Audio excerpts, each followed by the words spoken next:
Tere kõigile!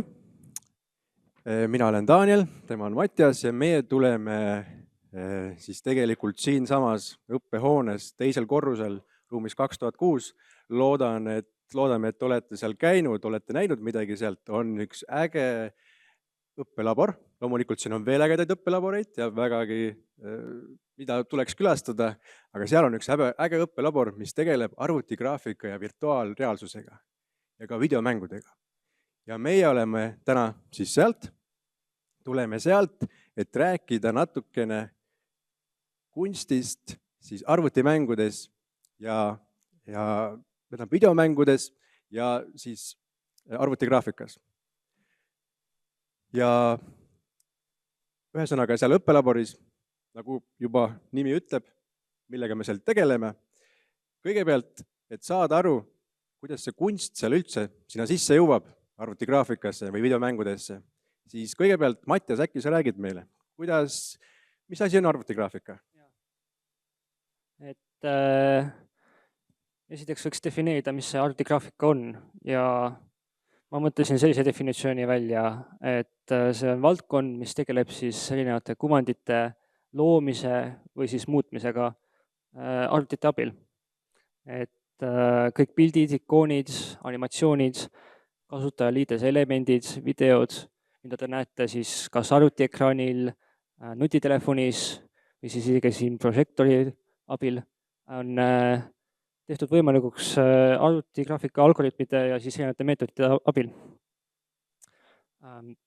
See võib olla üsna tehniline valdkond, et näiteks tööriistad, mida me tahame kasutada, nende arendamine võib olla üsna tehniline, peab olema täpselt paigas, mis seal peab olema, et näiteks Photoshop või Paint, Microsoft Paint, selliste programmide arendamine võib olla üsna keeruline ja tehniline, seal ei pruugi olla eriti palju ruumi eneseväljenduseks, mis on kunstis väga tähtis. Küll aga on seda ruumi palju, kui sa kasutad neid tööriistu, et nii kõrge kui ka madala tasemel. Et nende mainisin Photoshopi või Microsoft Painti, need on üsna kõrge taseme tööriistad ja neid saab siis väga hästi kasutada, et kunstiteoseid teha.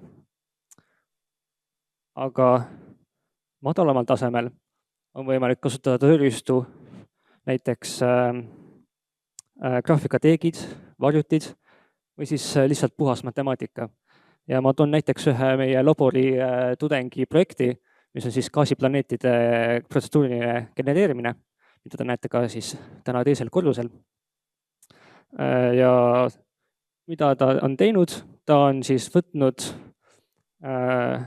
eesmärgiks luua unikaalseid gaasiplaneete ja selleks on tal vaja siis kirjutada madala taseme koodi, ehk siis varjutid, mis siis jooksevad graafikakaartide peal hästi kiiresti, ehk siis iga piksli väärtus arvutatakse paralleelselt nende kirjutamine. Ja teiseks ta peab aru saama matemaatikast. Et siin on väike visualisatsioon, kuidas siis keeriseid teha matemaatikast. Et kui mul on mingi selline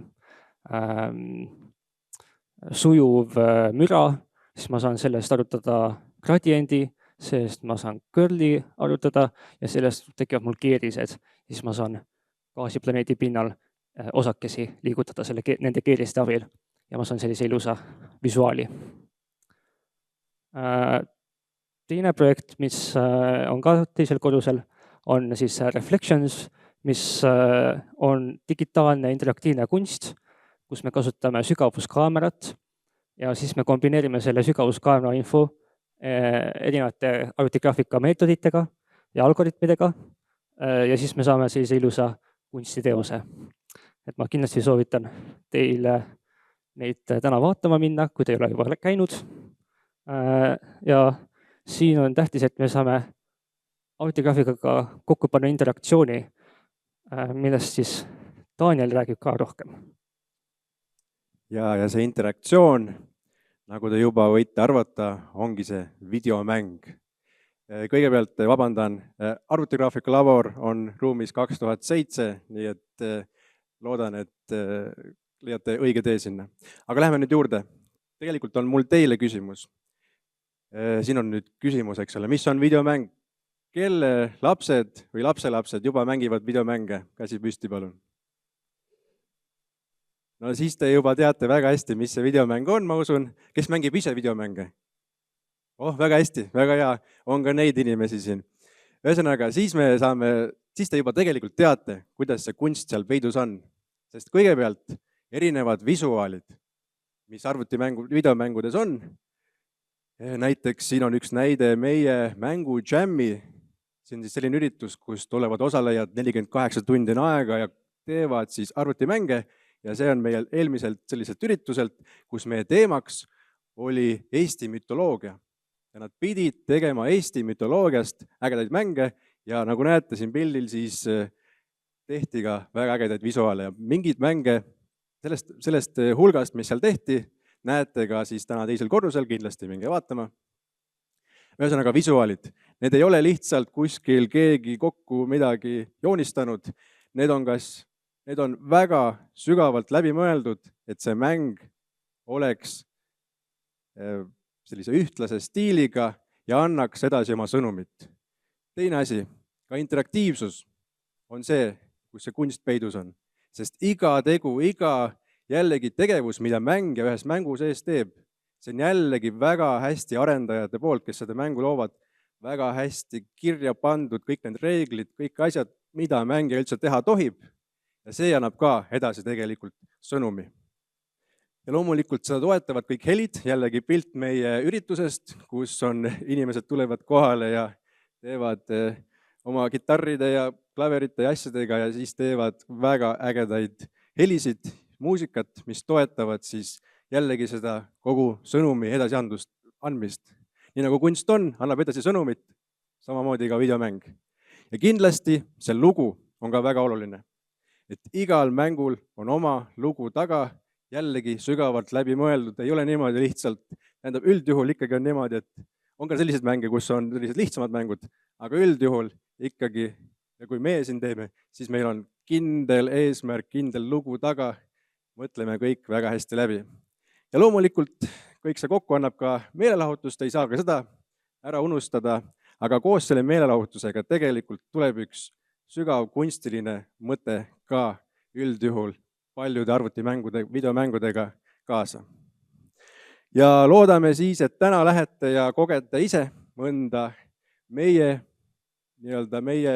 üritustelt saadud tehtud arvutimänge. Siin on mõned pildid. Ühesõnaga, täname kuulamast.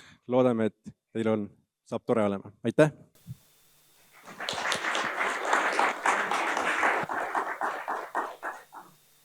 Lõpp tuli nii kiiresti. Nii, kas kellelgi on küsimusi arvutimängude kohta? Nii.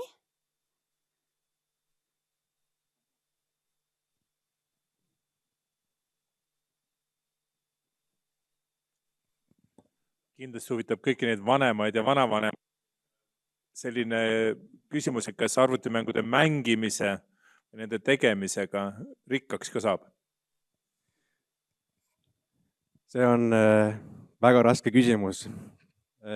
Ikka saab, kui piisavalt aega panustada ja pidevalt teha ja teha ja teha. Vahepeal on niimoodi, et tuleb võib-olla 100 tükki neid teha, aga lõppude lõpuks tähendab, see on selline võib-olla natuke ka isiklik selline kogemus, aga mina arvan seda, et tähtis on see, et te panete oma hinge, kes mänge teeb, panevad oma südamega, teevad neid mänge ja tagavad kvaliteeti. Ja küll siis juba need algoritmid ja kõik, mis otsivad neid häid mänge, mida mängijad saaksid mängida, küll siis juba need saavad aru, kui asi on südamega tehtud, nii et saab küll, kui pidevalt tegeleda ja lõppude lõpuks tuleb ka rikkus majja.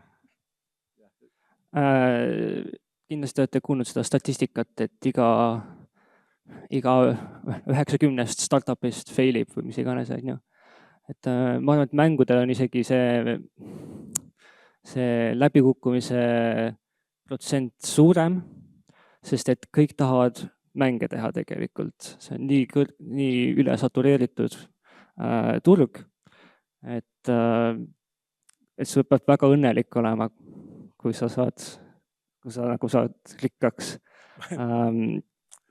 Jah. Ma küsin veidikese teise nurga alt. Praegu eeldatakse, me hiljem räägime tehisarust õpetajana ka veidike. Kas tehisintellekti kui õpetaja asemel te näete, et mäng võib ka õpetaja olla? Loomulikult. Ka meie kursustel, mis me Tartu Ülikoolis siin Arvutiteaduse Instituudis pakume, siis meil on ka tegelikult üks selline äge kursus, kus me õpetame ka videomänge, videomängude arengulugu on selle nimi. Ja seal on meil tegelikult ka tehtud õppemäng, kus siis mängija käib ringi, avastab sellist virtuaalset õppemuuseumi ja mängib samal ajal ja õpib.